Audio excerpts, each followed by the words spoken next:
देश भर में हजारों सामाजिक संस्थाएं लोगों को सकारात्मक रूप से प्रभावित करने के उद्देश्य से काम कर रही हैं। उनके प्रयास सफल हो सकें, इसके लिए उन्हें अलग अलग तरह के कौशल सीखने की जरूरत पड़ती है। ये जरूरत व्यक्तिगत स्तर पर तो होती ही है, लेकिन कई बार पूरी संस्था को भी कोई नया कौशल सीखने की जरूरत महसूस होती है। नया कौशल सीखने और अपनी क्षमताओं को बढ़ाने की इस प्रक्रिया को ही अंग्रेजी में लर्निंग एंड डेवलपमेंट या LND कहा जाता है। आइए पहले समझते हैं कि क्या है लर्निंग और डेवलपमेंट की प्रक्रिया।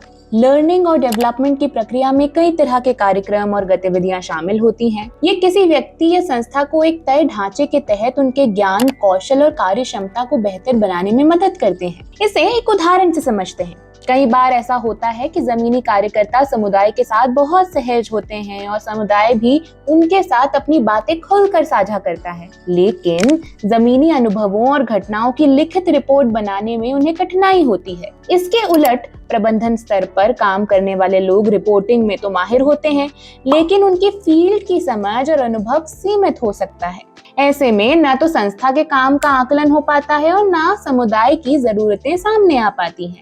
इस चुनौती से निपटने के लिए दोनों को ही विशेष तरह के प्रशिक्षण की आवश्यकता होती है।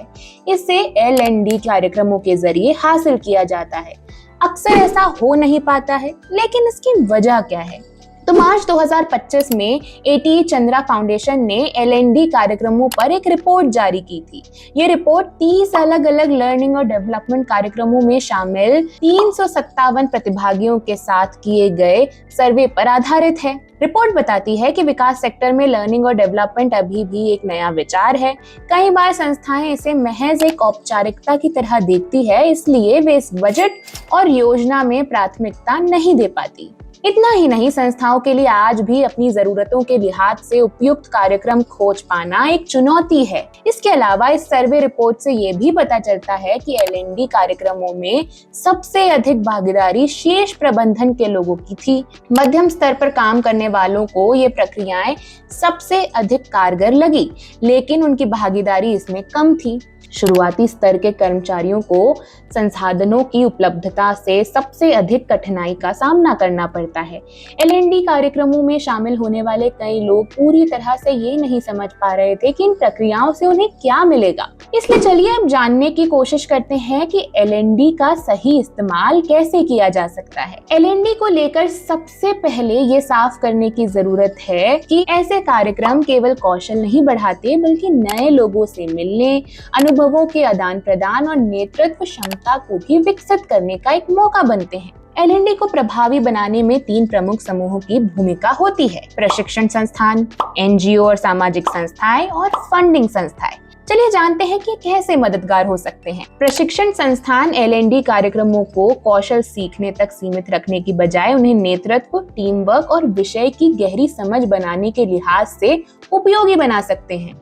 साथ ही वे अलग अलग भूमिकाओं की जरूरतों के मुताबिक कार्यक्रम डिजाइन बनाने पर विचार कर सकते हैं। वे इस बात की भी गुंजाइश बना सकते हैं कि प्रशिक्षण के बाद भी समर्थन, संसाधन और मार्गदर्शन तक लोगों की पहुंच बनी रहे। वहीं सामाजिक संस्थाएं योजनाएं बनाते हुए LND को प्राथमिकता दे सकती है और इसके लिए अलग से बजट रख सकती है। वे इसे अतिरिक्त गतिविधि मानने की बजाय अनिवार्य मानते हुए काम का हिस्सा बना सकती है। साथ ही वे फंडर्स से संस्थागत विकास के लिए निवेश बढ़ाने की मांग कर सकती है। और आखिर में फंडिंग संस्थाएं अपनी भूमिका निभाते हुए हर प्रोजेक्ट के बजट का एक निश्चित हिस्सा LND के लिए निर्धारित कर सकती है। खासतौर पर छोटे संगठनों के साथ काम करते हुए वे इसे अनिवार्य करने पर जोर दे सकती हैं। इसके अलावा वे नतीजों पर जोर देने की बजाय प्रक्रियाओं और क्षमता निर्माण पर निवेश करने का नजरिया अपना सकती हैं। इस तरह से इन तीनों सहभागियों की सामूहिक सोच और प्रयास से इन गतिविधियों को सार्थक और असरदार बनाया जा सकता है। ऐसा करना इसलिए जरूरी है क्योंकि लर्निंग और डेवलपमेंट केवल व्यक्तिगत या संस्थागत कौशल बढ़ाने का जरिया नहीं है, बल्कि सामाजिक बदलाव की गति और दिशा तय करने वाला अहम साधन है। आपकी LND से जुड़ी क्या चुनौतियां हैं या आपका इस बारे में क्या सोचना है, क्या अनुभव रहे हैं? हमें कमेंट करके ज़रूर बताएं। साथ ही वीडियो में दी गई जानकारी अगर काम की लगी हो तो इसे लाइक करें, सभी के साथ शेयर करें और हमारे YouTube चैनल को सब्सक्राइब करके बेल आइकॉन दबाना न भूलें।